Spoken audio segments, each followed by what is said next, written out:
Meus irmãos, seja o Senhor gracioso para conosco e nos abençoe em mais esse domingo, enquanto caminhamos juntos para o céu, para a pátria celestial, para a glória. Eu quero convidar os irmãos a abrirem suas Bíblias no texto que temos pregado nos domingos pela manhã, que é a carta aos Hebreus. Hoje vamos começar o capítulo 8, eu convido-os, então, a abrirem suas Bíblias nesse texto. Hebreus, capítulo 8. O sermão será nos versículos 1 a 6, mas eu lerei todo o capítulo que fala a respeito de Cristo, o nosso mediador, o mediador de uma superior aliança, o mediador de uma nova aliança. Hebreus capítulo 8. Eu convido os irmãos que podem se colocar em pé, para que desse modo, os irmãos acompanhem a leitura que farei do texto. Hebreus 8, irmãos, nos diz assim a palavra do nosso Senhor. Ora, o essencial das coisas que temos dito é que possuímos tal sumo sacerdote que se assentou à destra do trono da majestade nos céus, como ministro do santuário e do verdadeiro tabernáculo que o Senhor erigiu, não o homem. Pois todo sumo sacerdote é constituído para oferecer tanto dons como sacrifícios. Por isso, era necessário que também esse sumo sacerdote tivesse o que oferecer. Ora, se ele estivesse na terra, nem mesmo o sacerdote seria, visto existirem aqueles que oferecem os dons segundo a lei, os quais ministram em figura e sombra das coisas celestes, assim como foi Moisés, divinamente instruído, quando estava para construir o tabernáculo. Pois, diz ele, vê que faças todas as coisas de acordo com o modelo que te foi mostrado no monte. Agora, com efeito, obteve Jesus ministério tanto mais excelente, quanto é ele mediador de superior aliança, com base em superiores promessas. Porque se aquela primeira aliança tivesse sido sem defeito, de maneira alguma estaria sendo buscado lugar para uma segunda. E, de fato, repreendendo-os, diz, eis aí vem dias, diz o Senhor, e firmarei nova aliança com a casa de Israel e com a casa de Judá, não segundo a aliança que fiz com seus pais, no dia em que os tomei pela mão, para os conduzir até fora da terra do Egito. Pois eles não continuaram na minha aliança, e eu não atentei para eles, diz o Senhor. Porque esta é a aliança que firmarei com a casa de Israel, depois daqueles dias, diz o Senhor.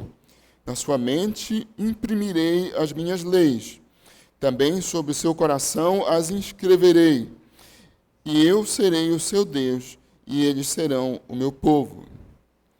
E não ensinará jamais cada um ao seu próximo, nem cada um ao seu irmão, dizendo, conhece ao Senhor, porque todos me conhecerão, desde o menor deles até o maior. Pois, para com as suas iniquidades, usarei de misericórdia, e dos seus pecados jamais me lembrarei. Quando ele diz nova, torna antiquada a primeira. Ora, aquilo que se torna antiquado e envelhecido está prestes a desaparecer. Amém. Vamos orar, meus irmãos. Os irmãos podem sentar. Vamos orar, suplicando iluminação, misericórdia, graça do Senhor. Nosso glorioso Deus e Pai, Senhor dos céus e da terra, Deus soberano, Deus criador, Deus bendito eternamente, graças te damos, ó Senhor, por mais um domingo, mais um dia do Senhor, mais um dia da ressurreição, mais um dia do culto, da pregação e da ceia do Senhor.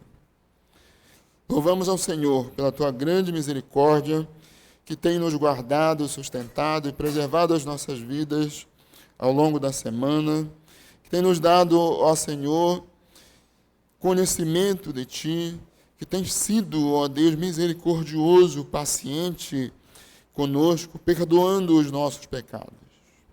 Pedimos ao Senhor que nos abençoe, nós aqui reunidos, a igreja do Senhor em todos os lugares desse mundo. Abençoa o culto, abençoa, ó Deus, teus servos, a pregação da tua palavra, para que nos traga, ó Senhor, consolo, encorajamento, reavivamento e conversão a pecadores, aqueles que ainda andam mortos em delitos e pecados. Te rogamos, ó Senhor, que o Senhor abençoe os irmãos enfermos, aqueles que não podem estar conosco, porque estão lidando, ó Deus, com suas enfermidades, com limitações, como os nossos irmãos mais idosos. Seja o Senhor gracioso em restaurar-lhes, ó Deus, a saúde, e em consolar, ó Deus, os teus servos. Abençoa os que podem nos assistir via YouTube e também sejam eles edificados. Seja o Senhor gracioso para com a tua igreja, é o que nós te rogamos. No nome de Jesus Cristo, teu Filho. Amém, Senhor. Meus irmãos, nós chegamos agora no capítulo 8 da carta aos Hebreus, nos lembrando que a carta aos Hebreus é uma carta sobre nosso Senhor Jesus Cristo. Aliás, é uma belíssima carta a respeito do Senhor Jesus Cristo. Toda a Bíblia é sobre Cristo, mas há lugares em que Cristo brilha mais, como no capítulo que lemos de Isaías, como na carta que temos considerado nos domingos pela manhã. Aqui Cristo é apresentado pelo autor aos Hebreus como sendo superior a tudo mais. Ele é um grande Senhor, um grande sacerdote, um grande Redentor. Ele é superior a todos os profetas. Ele é superior a Moisés, é superior aos anjos, ele é superior a Josué. O descanso que ele provê é superior. Ele é o maior de todos os sacerdotes, como temos considerado nas manhãs de domingo. Nós podemos, então, irmãos, afirmar, junto com o autor aos Hebreus, que Cristo é o nosso supremo sacerdote, o nosso grande sumo sacerdote, um misericordioso sacerdote, um fiel sacerdote capaz de se compadecer de nós, em razão dos nossos pecados, do nosso estado de pecado, da nossa ignorância, das nossas fraquezas ou erros. Um sumo sacerdote sustentado pelo caráter imutável de seu Pai, pelo juramento do seu próprio Pai. Um sumo sacerdote eterno. Temos, portanto, um sacerdote perfeito que fez uma obra perfeita, completa, eterna.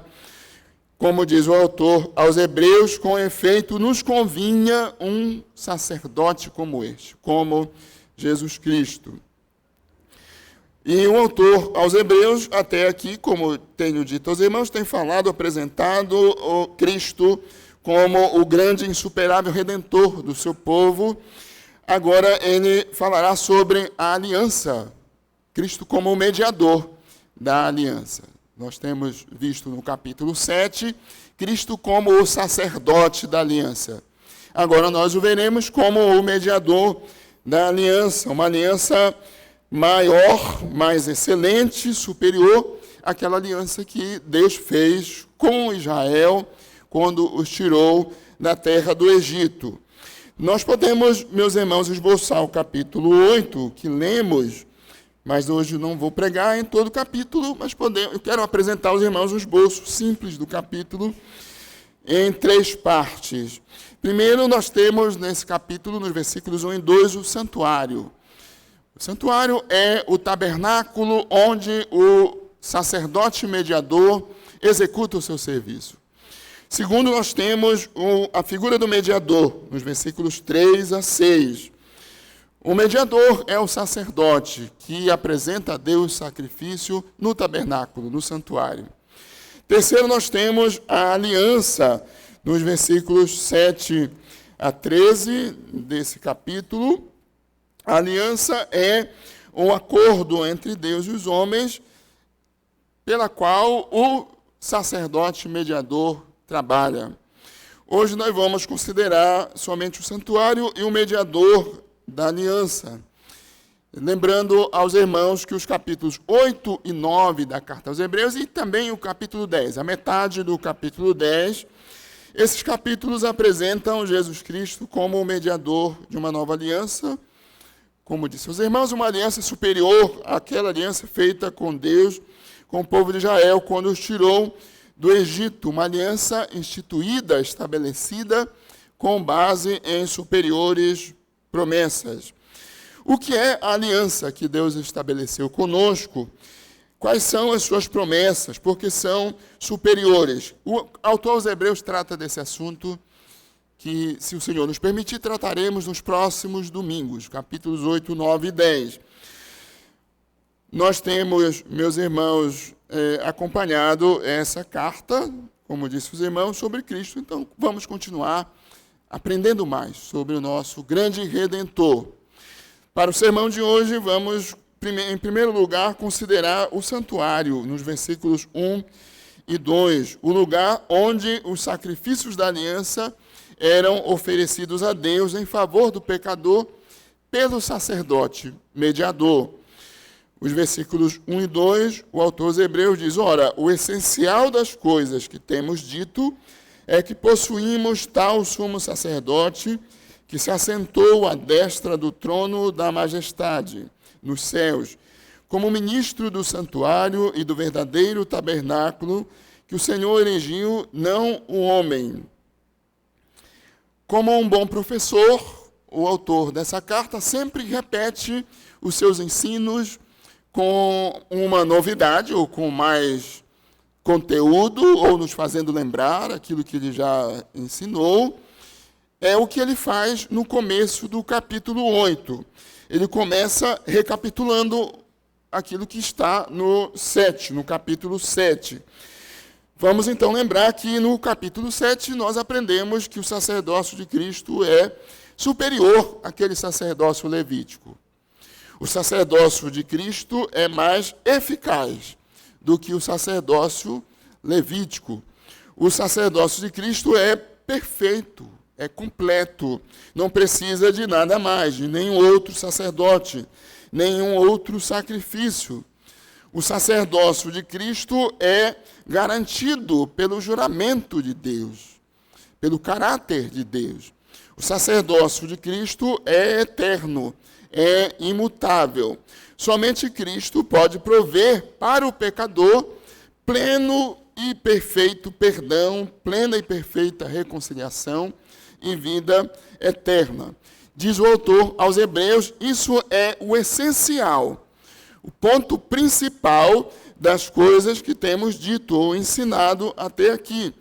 Possuímos tal sumo sacerdote que se assentou à destra do trono de Deus nos céus. É como se o autor aos Hebreus estivesse dizendo, tenhamos isso em nossa mente, mantenhamos isso em nossa mente bem firmado, a fim de que possamos prosseguir.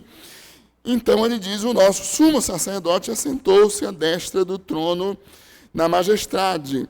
Isso significa que ele já realizou a sua obra de redenção, ele já terminou, já concluiu a sua obra, e terminou-a muito bem. A redenção que ele veio realizar aqui na terra foi aceita por seu Pai. O sacrifício que ele ofereceu em favor do seu povo foi aceito como uma oferta agradável, suficiente, uma oferta de aroma agradável a Deus, capaz de prover por toda a eternidade o perdão dos nossos pecados.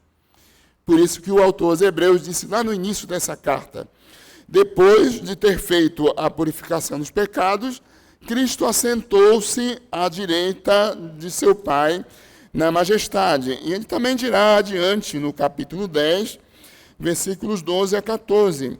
Jesus, porém, tendo oferecido para sempre um único sacrifício pelos pecados, assentou-se à destra de Deus, aguardando daí em diante até que os seus inimigos sejam postos por estrado dos seus pés. Porque com uma única oferta aperfeiçoou para sempre quantos estão sendo santificados. Mas seu trabalho como mediador ainda não terminou. Cristo permanece assentado à direita de seu Pai como o nosso mediador, intercedendo por nós. Ele continua representando o seu povo. Ele continua intercedendo pelo seu povo no trono da majestade. O trono da majestade é o trono de Deus, o santuário celestial. Como diz o autor aos Hebreus várias vezes, nesses 3 capítulos, ali está o verdadeiro tabernáculo, o santo lugar, do qual o tabernáculo no deserto era apenas figura, era apenas sombra. Quando Jesus morreu na cruz, ele pôs fim ao papel do tabernáculo terreno e entrou por nós no tabernáculo celestial. Tendo a sua obra sido aceita por seu Pai, ele agora está à direita de Deus e continua servindo o seu povo como o ministro do verdadeiro santuário, como diz o versículo 2. Como ministro do santuário e do verdadeiro tabernáculo que o Senhor erigiu, não o homem. Os sacerdotes levíticos, como temos ouvido, serviram no santuário que era erigido, que foi construído, estabelecido pelo homem. Cristo, porém, ministra no santuário celeste, construído por Deus. Como já dito, meus irmãos, o verdadeiro santuário é o trono de Deus nos céus. O santuário terrestre, toda a estrutura, e aqui o autor aos Hebreus faz referência ao tabernáculo no deserto. Os irmãos lembram de toda aquela estrutura do tabernáculo. Mais adiante, o autor aos Hebreus falará sobre isso no capítulo 9, versículos 1 a 5. Todo o sistema de sacrifícios, o Santo dos Santos, o Santo Lugar, o lugar da expiação, o altar do sacrifício, tudo aquilo era temporário. O próprio fato de ter sido construído pelo homem aponta para essa realidade temporal. Era uma pálida figura do tabernáculo de Deus no céu, do santuário de Deus nos céus. Os sacerdotes levíticos serviam no santuário temporário terreno, mas Jesus Cristo serve o seu povo no céu, no santuário celestial. O seu ministério sacerdotal não é na terra, mas no céu, na presença de Deus, no trono de Deus. Ou melhor, se concretiza na presença de Deus, no trono de Deus. Por isso que o autor aos Hebreus diz mais adiante no versículo 24 do capítulo 9. Porque Cristo não entrou em santuário feito por mãos, figura do verdadeiro, porém no mesmo céu, para oferecer agora por nós sacrifício diante de Deus. O sacerdote entrava no santo lugar com o sangue de animais, sacrificando animais, que eram figuras, símbolos, que apontavam para o maior sacerdote.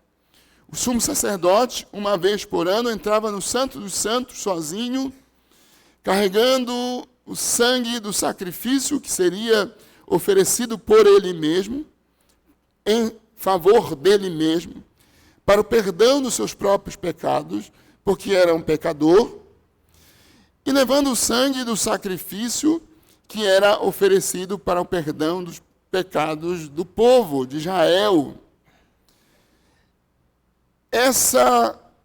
Esse ministério terreno repetia-se semanalmente, do sumo sacerdote anualmente. Era necessária a repetição. E durante anos e anos, esse sistema serviu como ensinamento, como figura, como tipo, como símbolo que apontava para o sacrifício de Cristo, para um sacerdócio maior, para um mediador maior. O povo de Israel tinha no deserto uma figura ou uma cópia do verdadeiro santuário, onde Cristo entraria, oferecendo-se Ele mesmo como sacrifício em nosso favor, em favor do povo de Deus, em favor da igreja. Isso, meus irmãos, significa que aquele tabernáculo do Antigo Testamento, com seu santo lugar, o Santo dos Santos, onde estava a Arca da Aliança, era, como já disse, apenas temporário. O autor aos Hebreus diz nos versículos 1 a 5 do capítulo 9. Ora, a primeira aliança também tinha preceitos de serviço sagrado, tinha o seu santuário terrestre. Com efeito, foi preparado o tabernáculo, cuja parte anterior, onde estavam o candeeiro, a mesa, a exposição dos pães, se chama o santo lugar. Por trás do segundo véu se encontrava o tabernáculo, que se chama o Santo dos Santos, o qual pertencia a um altar de ouro para o incenso e a arca da aliança totalmente coberta de ouro, na qual estava uma urna de ouro contendo o maná, o bordão de Arão, que floresceu, e as tábuas da aliança, e sobre elas os querubins da glória. E aí então ele vai dizer, todas essas coisas eram passageiras, temporárias. Todo o serviço sacerdotal oferecido naquele santuário terrestre, temporário, figurativo, era preparatório para um sacerdote definitivo, para o serviço sacerdotal de Cristo, que seria oferecido diante de Deus nos céus, pelo próprio Senhor Jesus Cristo. A obra de Cristo, ao adentrar a presença de Deus nos céus, depois de ter morrido por nós, cumpriu definitivamente o que foi prometido na antiga aliança, na época do ministério do santuário terrestre. E agora, nós, o povo de Deus, os servos de Deus, aqueles a quem Cristo representa, podemos ter toda a alegria na comunhão, no perdão dos nossos pecados, na reconciliação com Deus e na vida eterna que o Senhor prometeu e cumpriu pelo sacrifício, pelo sacerdócio de Cristo. O autor aos Hebreus nos fala ainda, nos versículos 3 a 6, sobre a figura do mediador, Cristo Jesus, o Filho de Deus, que se fez homem para salvar os homens. Diz o texto que Jesus Cristo é mediador de superior aliança. Versículo 6, agora, com efeito, obteve Jesus ministério tanto mais excelente, quanto é ele também mediador de superior aliança, instituída com base em superiores promessas. Nós ainda falaremos mais sobre a aliança, a sua superioridade, mas primeiro, meus irmãos, é preciso considerar a figura do mediador, Cristo, como o mediador. O que é um mediador? Como o nome diz, um mediador faz a mediação, ou seja, ele é um intermediário para trabalhar entre lados opostos, a fim de prover solução para um conflito. Por isso, o mediador precisa conhecer bem os dois lados. Ele precisa falar a língua dos dois lados a quem ele representa. Ele precisa ter a capacidade de compreender os dois lados, se comunicar com os dois lados que ele está fazendo intermediação. Por essa razão, foi necessária a encarnação de Cristo. Nós, pecadores, precisamos de um mediador que nos represente diante de Deus. Por isso, Cristo veio a esse mundo. Vamos lembrar que a Bíblia nos ensina que nós temos uma demanda com Deus. A humanidade, o ser humano, todos nós, temos uma demanda com Deus, porque todos nós pecamos, todos nós desobedecemos a Deus, todos nós transgredimos a lei de Deus. E pecado é rebelião contra Deus. O pecado nos colocou em um estado de inimizade contra Deus. O pecado nos colocou em um estado de separação de Deus. Por isso, nós precisávamos de um mediador que pudesse se comunicar ao mesmo tempo conosco e com Deus, para tratar desse conflito entre nós e Deus, em razão dos nossos pecados. Isso significa, meus irmãos, que o homem precisa de um mediador que seja ao mesmo tempo Deus e homem. Por isso, Cristo veio a esse mundo. Como ensina a nossa confissão de fé, no capítulo 8, logo no início desse capítulo, na primeira sessão, a confissão de fé diz: o Filho de Deus, a segunda pessoa da Trindade, sendo o verdadeiro e eterno Deus, da mesma substância do Pai e igual a Ele, quando chegou o cumprimento do tempo, tomou sobre si a natureza humana com todas as suas propriedades essenciais e enfermidades comuns, contudo sem pecado, sendo concebido pelo poder do Espírito Santo no ventre da Virgem Maria e da substância dela, as duas naturezas inteiras, perfeitas e distintas, a divindade e a humanidade, foram inseparavelmente unidas em uma só pessoa, sem conversão, sem composição ou confusão. Essa pessoa é verdadeiro Deus e verdadeiro homem. Porém, um só Cristo, o único mediador entre Deus e os homens. Cristo, o eterno Filho de Deus, o Deus bendito, soberano, assumiu a natureza humana para ser o nosso mediador sacerdote, como ensinam os nossos documentos reformados. Porque foi necessário que Cristo tivesse essa natureza humana. Porque depois da queda, nós ficamos num estado de rebelião contra Deus. Era necessário que o homem pagasse a penalidade, o castigo, por causa do seu próprio pecado. Mas não somente isso, irmãos, a pena tinha de ser paga pelo sacrifício de um homem justo, de um homem sem pecado, sem mácula, sem defeito. O homem pecador jamais poderia fazer expiação pelos seus pecados, porque é defeituoso, cheio de mácula, pecador. Como vimos no último sermão, nessa carta, nos convinha um sacerdote mediador como Jesus Cristo, santo, inculpável, sem mácula, separado dos homens e feito mais alto do que os céus, que não tem necessidade, como sumos sacerdotes levíticos, de oferecer todos os dias sacrifícios, primeiro por seus próprios pecados, depois pelos pecados do povo, porque fez isto uma vez por todas, quando a si mesmo se ofereceu.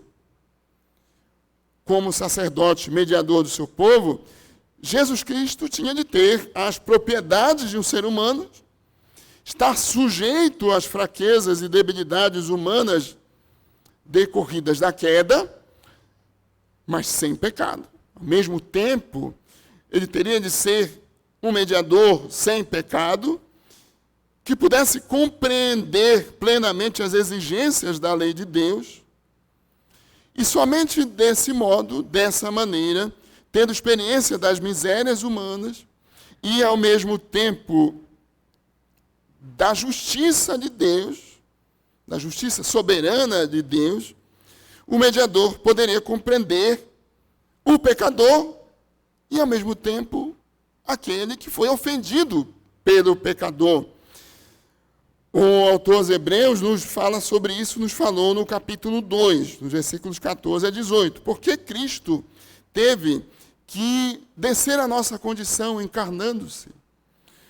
Visto, pois, que os filhos, isso é, os filhos de Deus, seu povo eleito, têm participação comum de carne e sangue, destes também ele, isso é, Jesus Cristo, participou, tomou parte, para que por sua morte destruísse aquele que tem o poder da morte, a saber, o diabo, e livrasse todos que, pelo pavor da morte, estavam sujeitos à escravidão por toda a vida.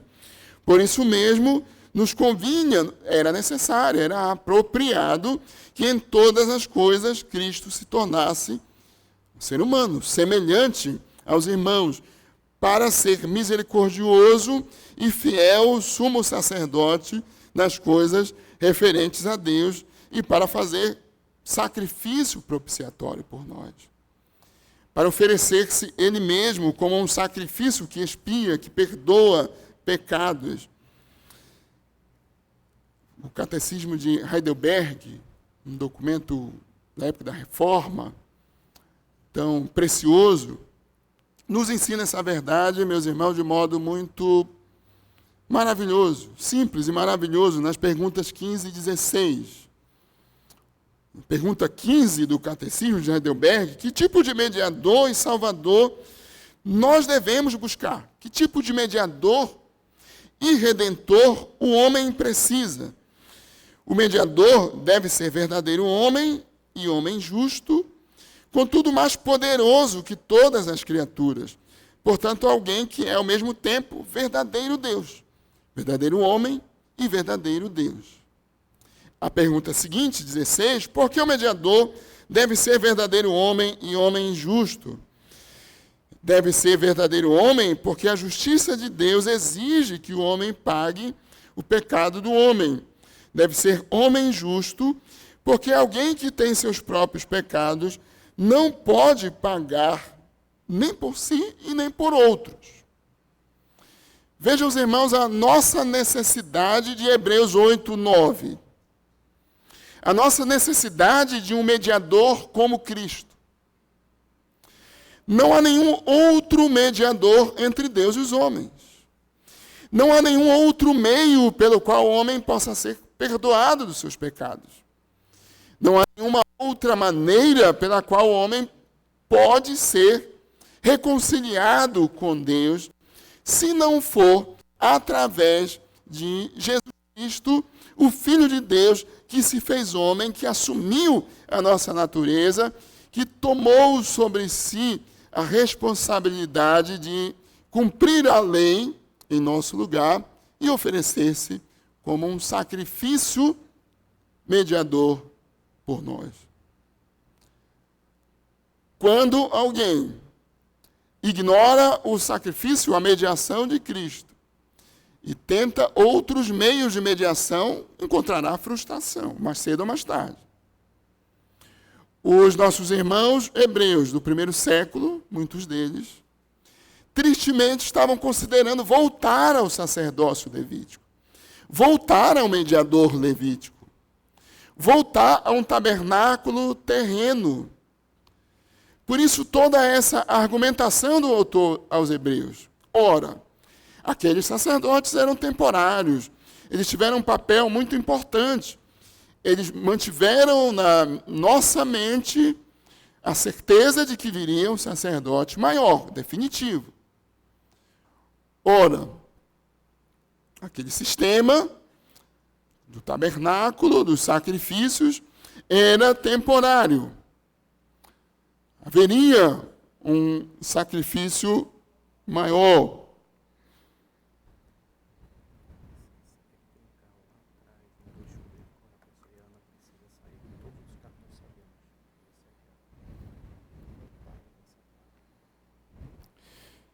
Meus irmãos, muitas desculpas por interromper o sermão, mas a irmã Ana passou mal, precisa sair.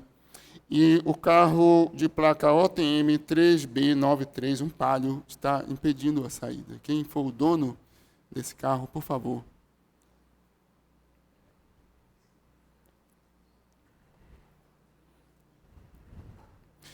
Voltando então, meus irmãos, ao nosso texto, à nossa passagem, a respeito de Cristo, o nosso mediador. Por que o mediador deve ser verdadeiro homem, homem justo?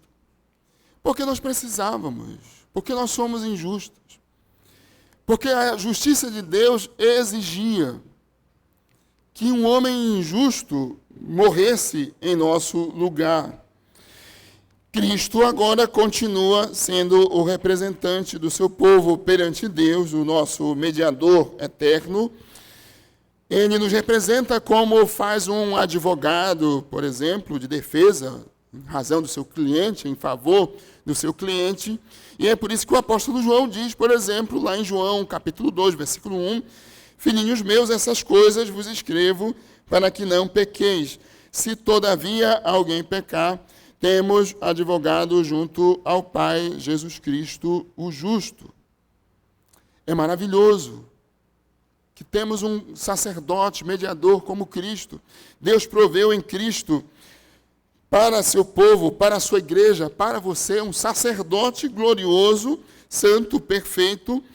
E Cristo voluntariamente veio a esse mundo assumindo a nossa natureza, tomando sobre si as nossas dores, tomando sobre si a penalidade que era nossa, morrendo no nosso lugar.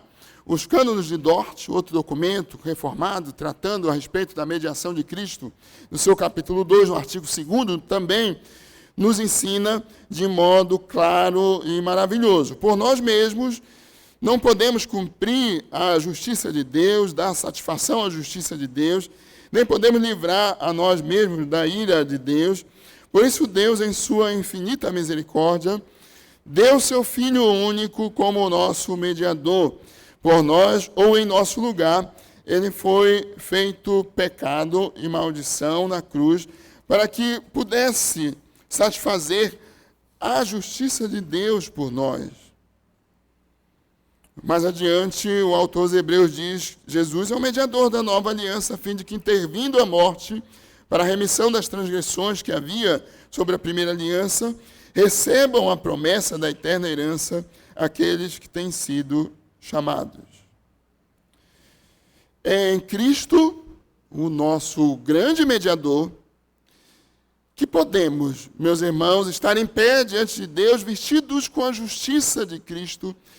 É em Cristo que somos reconciliados, é em Cristo que temos paz com Deus e somos herdeiros da promessa da vida eterna, a eterna herança prometida àqueles que são chamados eficazmente pelo Evangelho do Senhor. A mediação de Cristo é um único meio de reconciliação, de salvação. O autor aos Hebreus nos diz aqui que Cristo, o mediador, cumpriu as funções do sacerdote. Versículo 3, todo sumo sacerdote é constituído para oferecer tanto dons como sacrifícios. Por isso era necessário que também esse sumo sacerdote, Jesus, tivesse o que oferecer. Nós já vimos esse ensino. Na verdade, o versículo 3 é uma repetição do capítulo 5, versículo 1, que trata sobre as funções do sacerdote. O autor aos Hebreus relembra os seus leitores que Cristo atendeu às exigências sacerdotais para ser o mediador do seu povo.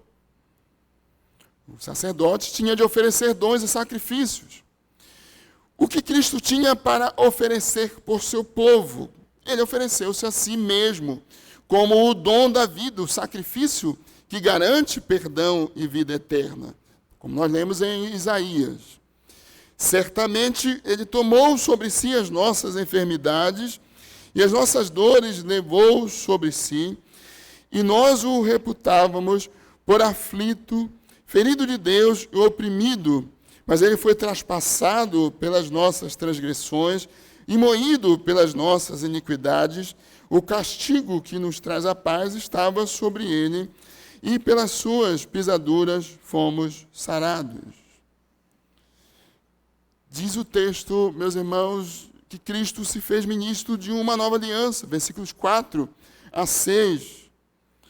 Segundo as leis levíticas, leis da terra, Cristo não poderia exercer o sacerdócio. Porque, como ouvimos já várias vezes nos sermões passados, ele não era da tribo de Levi. Ele não era da tribo dos sacerdotes. Cristo era da tribo de Judá, da tribo dos reis. Mas é ainda sobre isso que o autor aos Hebreus fala Lembra quando ele diz no versículo 4, ora, se Cristo estivesse na terra, nem mesmo sacerdote seria, visto existirem aqueles que oferecem os dons segundo a lei. Mas Cristo não é um sacerdote terreno. Ele ministra em um santuário maior, celestial. Ele presta serviço em um santuário eterno, santuário do céu. O autor, então, nos mostra o contraste entre o ministério no santuário terreno, no qual serviram os sacerdotes levitas, e o ministério no santuário celestial, no qual Cristo serve. Versículo 6, ora, com efeito, obteve Jesus Cristo tanto mais excelente ministério, quanto é ele também mediador de superior aliança, instituída com base em superiores promessas. Os sacerdotes que ministravam em um tabernáculo terreno exerciam o seu ofício, como já dito, em figuras e sombras. Mas Cristo é a realidade do sacrifício, da aliança, da salvação, da redenção do seu povo. Os sacerdotes mediadores da antiga aliança ministravam em um tabernáculo, como também dito, construído pelo homem, mas Cristo serve diante de Deus. Isso, meus irmãos, indica para nós o caráter eterno do sacrifício de Cristo. Se todos aqueles sacrifícios do Antigo Testamento pudessem prover perdão de pecados, pudessem perdoar definitivamente o homem, não seria necessário a vinda de Cristo. Não seria necessário um outro sacerdote. Não seria necessário o sacrifício de Cristo. Mas eles não tinham essa finalidade. Eles tinham a finalidade de apontar para o sacrifício definitivo, perfeito e eterno de Cristo.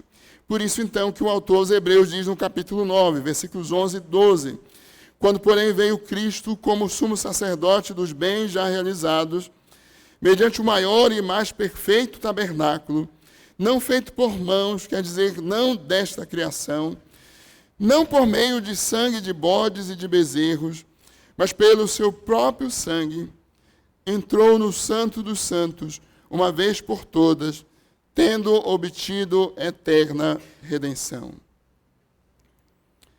Irmãos, não foi em um tabernáculo terreno que Jesus ofereceu sacrifício por seu povo. Ele ofereceu sacrifício em um tabernáculo maior, perfeito, não feito por mãos dessa criação. Não foi para oferecer sangue de bodes e de novilhos que Jesus compareceu diante de Deus por nós, mas para oferecer o seu próprio sangue, como ensina a Escritura, o apóstolo Pedro. Não foi mediante coisas corruptíveis, como prata ou ouro, que fostes resgatados do vosso fútil procedimento que vossos pais vos negaram, mas pelo precioso sangue, como o de cordeiro, sem defeito e sem mácula, o sangue de Cristo. E aqui na carta aos Hebreus, o autor aos Hebreus diz, ora, se o sangue de bodes e de touros e a cinza de uma novilha, aspergidos sobre os contaminados, os santificam quanto à purificação da carne, muito mais o sangue de Cristo, que pelo Espírito eterno, a si mesmo se ofereceu sem mácula a Deus, purificará a nossa consciência de obras mortas, para servirmos o Deus vivo. Não foi em um santo dos santos construído na terra, em um tabernáculo terreno, que Jesus compareceu por seu povo, mas no santo dos santos, no céu, no trono de Deus. Por essa razão, diz a Bíblia, Cristo obteve redenção eterna para o seu povo. Versículo 15 do capítulo 9. Por isso mesmo, ele é o mediador da nova aliança, a fim de que, intervindo a morte, para a remissão das transgressões que havia sobre a primeira aliança, recebam a promessa da eterna herança os que têm sido por ele chamados.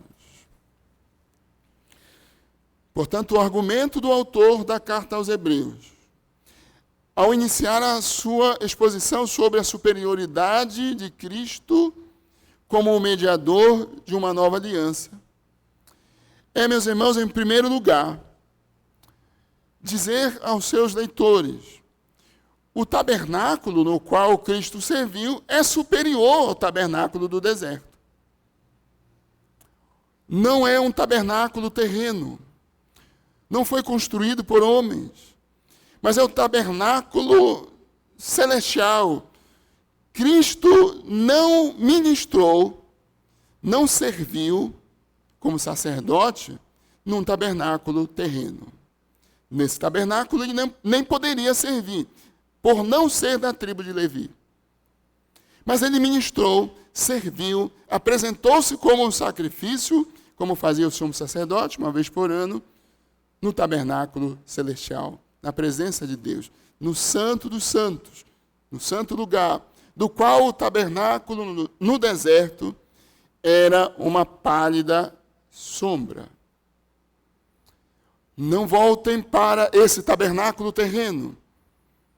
Não voltem para esses sacrifícios terrenos, mas olhem para o sacrifício definitivo e o tabernáculo definitivo que está em Cristo. O segundo argumento do autor aos Hebreus é: o mediador é maior. O mediador é eterno. O mediador é o próprio Filho de Deus. Os mediadores levíticos eram temporários. Ouvimos no último sermão, eles eram impedidos pela morte de continuar. Precisavam oferecer sacrifícios por si mesmos, por serem pecadores. Mas o mediador provido por Deus é um mediador definitivo, eterno, é o Filho de Deus. Ele pode, como o fez, oferecer um sacrifício de valor eterno. Como, portanto, ensina a nossa confissão de fé, aprove a Deus, em seu eterno propósito, escolher e ordenar o Senhor Jesus Cristo, seu Filho unigênito, para ser o mediador entre Deus e o homem, o profeta, sacerdote e rei, o cabeça e salvador da sua igreja. Como aplicação a nós, meus irmãos, é boa a pergunta do Catecismo de Heidelberg. Por que foi necessário que Cristo tivesse uma natureza humana, ou que o nosso mediador tivesse uma natureza humana? Que tipo de mediador precisamos? Ou, em primeiro lugar, você reconhece, entende, que precisa de um mediador diante de Deus? Você pode compreender essa verdade, a sua necessidade de um mediador? Todos nós somos pecadores. Todos pecaram, carecem da glória de Deus. Poderíamos parafrasear esse texto, dizendo: todos pecaram e carecem de um mediador glorioso que nos aproxime da glória de Deus. Todos nós precisamos de um mediador. Não há em nós, entre os homens, em qualquer lugar ou tempo, qualquer pessoa que possa exercer esse ofício de maneira definitiva, plena, correta, como Cristo faz. Por isso que Paulo diz: há somente um mediador entre Deus e os homens, Jesus Cristo, o justo, o Filho de Deus. Outros mediadores são, na verdade, passageiros, são, na verdade, temporais, não podem prover perdão eterno. Qualquer outro sistema de mediação sacerdotal não pode trazer paz, reconciliação ao coração do homem. Somente Jesus Cristo. E nós necessitamos desse mediador porque nós somos pecadores, rebeldes contra Deus, inimigos de Deus por natureza. E somente nele podemos ter reconciliação. Os cânones de Dort, no seu ensino, nos dizem: Deus é não só supremamente misericordioso, Mas ele é também supremamente justo.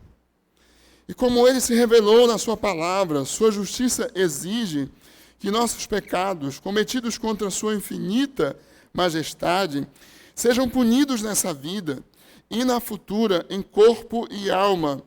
Não podemos escapar dessas punições. Não temos como escapar da justiça de Deus, a menos que seja satisfeita essa justiça, a justiça de Deus. E é essa a obra do nosso mediador, satisfazer a justiça de Deus por nós mesmos. Não poderemos fazê-lo, mas Cristo fez por nós, como sacerdote perfeito, provido por Deus para trazer a nós o perdão dos nossos pecados. Não somente você, mas todas as pessoas que você também conhece, necessitam de um mediador como Cristo. Todos os seus colegas de trabalho, da escola, da faculdade, os seus vizinhos, necessitam de um mediador como Cristo. Você pode ouvi-los sobre suas muitas necessidades, ou não, mas o que mais eles precisam é de um mediador perdoador como Cristo. Pela graça de Deus, meus irmãos, nós estamos, todos os que são de Cristo, estamos numa posição eternamente confortável, boa, em razão da obra de Cristo. Mas todos os demais que andam em seus delitos e pecados, perdidos nesse mundo, como diz Paulo na carta aos Efésios, longe de Deus, longe da aliança da promessa, carecem da misericórdia, da justiça graciosa de um mediador como Cristo. Daí a nossa responsabilidade de proclamar o Evangelho, de viver o Evangelho, de testemunhar o Evangelho, de sustentar a fiel pregação do Evangelho de Cristo, para que muitos outros conheçam a sua necessidade de Cristo como seu mediador, seu fiador, seu redentor, e venham a Ele clamando por perdão. Que Deus, na sua graça, nos dê alegria, gratidão, maior gratidão pela sua obra, pelo seu sacrifício mediador, e maior desejo de que muitos outros conheçam esse mediador gracioso que é o nosso Senhor Jesus Cristo. Amém. Meus irmãos, nós temos hoje o privilégio de participar do